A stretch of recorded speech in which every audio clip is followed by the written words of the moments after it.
Hey everybody, it's Robin Cunningham, founder of The Full Circle, a complete online space dedicated to help moms live a more soulful life through yoga, meditation, clean eating, and healthy homes.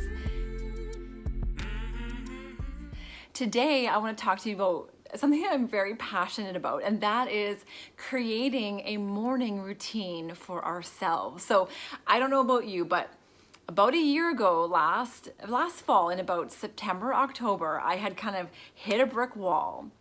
I was grumpy, I was angry, I was so irritable. So the typical morning situation was just sleep as long as I could because I felt like I was lacking sleep. My youngest, who was about 2.5 at the time, still wasn't sleeping through the night. So I was just trying to take every opportunity to sleep as much as I can because I felt like I was so deprived at the time. So turns out she started sleeping through the night.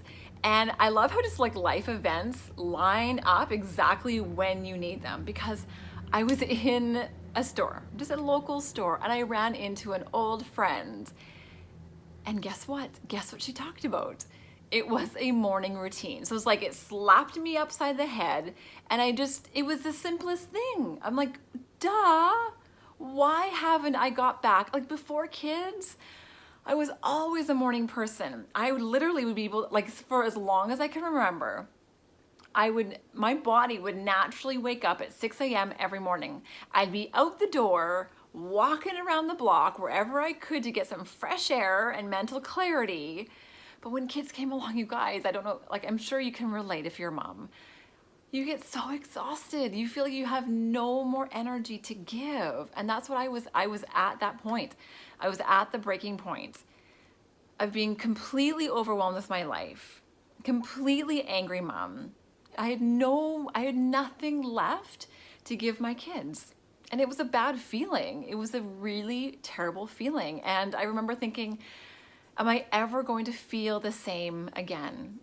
And then I met my friend and it all changed. So that one very simple encounter with her was enough to slap me upside the head and give me the wake up call that I needed to get control back. So yes, thankfully my youngest, with a little bit of help, started sleeping through the night. And so I saw it as a clear doorway blown open for me to take the opportunity to grab my life back into my own control.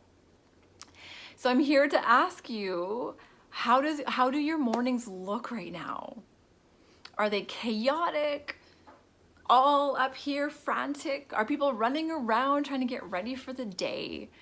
And I would just love to offer an alternative, because I know personally how much of a difference this has made for me. I went from being so completely exhausted and fed up with my life to now being optimistic again, clear, focused, excited for the day. Not to say that every day is perfect, don't get me wrong, but I found myself again through a morning routine. What had also happened in this kind of like, I don't know, this bad slide down into this kind of black hole of motherhood is that I also started staying up really late. And I know this is really common for a lot of moms, and this might be you. But we feel that when we're so overwhelmed with the responsibilities of being a mom, and I think everyone can attest to it, we feel like the only time we have to put our brains back together, to feel mental sanity again, is in like the late hours of the night.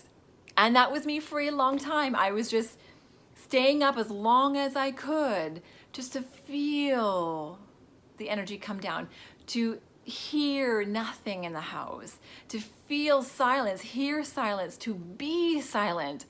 So I didn't even have a purpose sometimes. Have you done that before? But here's the problem. I would go to bed so late, like maybe around midnight, and my kids always get up at 6. I was completely and utterly drained. So while I was getting that time at night to put myself back together, it was to the detriment, because it was like this bad snowball effect, a vicious cycle of going to bed too late, and not being able to get out of bed in the morning. So here's a key thing to understand from a more scientific approach.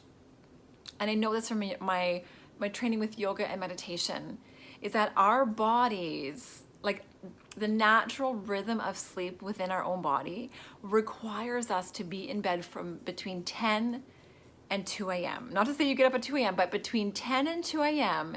is our body's opportunity for the most restorative sleep possible. So think about every hour you stay up past 10 o'clock, you are cutting in to that vital restoration, that sleep restoration time that your body and mind so vitally need to feel its best. So like we're just eroding our health over time by staying up too late. True fact. So I think when we look at it from that perspective, like, holy crap, I scientifically need to get my body in a better lined up with the natural rhythm of sleep. I think we can see it from a more objective standpoint. Okay. So the first thing is, I know it's hard. It takes a lot of willpower to go to bed early. Set an alarm on your phone, a reminder, alert, at whatever, 9 o'clock, that you need to wind down. And you need to bring yourself down for a good sleep, being in bed by 9:30 to read, to chat with your partner, to just relax, and sleeping by 10 o'clock. My kids get up at 6. So the morning routine is waking up 1 hour earlier than usual to fit in some key things to nourish your soul. So here's where the fun comes in, is you crafting the ultimate morning hour for you. What would that look like? So what really got me started on the right track was Hal Elrod's book, The Miracle Morning. I devoured it and I loved it and I was so diligent with it. Here, it's called the Lifesavers, and they truly are lifesavers, because now I can get out of bed so looking forward to my soulful spiritual hour to myself in the morning. So Savers is the acronym. S, silence. A, affirmations. Get yourself mentally pumped up to be an awesome mom, an awesome person during the day. Visualization. Instead of visualizing everything bad that's going to happen, we don't know. Why don't you visualize what do you think good is going to happen? Exercise, get your body moving. Reading a personal development book that is going to challenge your mind to grow and expand. Reading, and then scribing, writing. And you can spend as much or little time on each of these. So I get up 5 a.m. It takes me about 10 minutes to go to the bathroom, brush my teeth, I scrape my tongue, I get the diffuser going, I boil my water for tea. Then I have my little corner set up. It's just in the corner of our living room, right there beside like the kids' kitchen center, okay? I have everything set out the night before. That is key, critical for success in the morning, having everything set out at night, okay? Then I get up and do my morning routine, just like go to the bathroom and that kind of thing. Then I do 10 minutes of gentle yoga movement. I need to move my body, stretch it out. Then I sit for 15 minutes of much needed, craved meditation time. Then I have my tea and sit at the window. I read. So now it's kind of a mesh of all those other things. Then I read some, and I write some, and I visualize some, and I do some affirmations. So I have a freebie for you, some morning and evening affirmations that will really get you set up on the right track. So head over to wherever you were watching this. In my website, there'll be a button. If you're watching on Instagram, it'll be in the bio, and on Facebook, it'll be in the comments. So I hope this empowers you. Try it.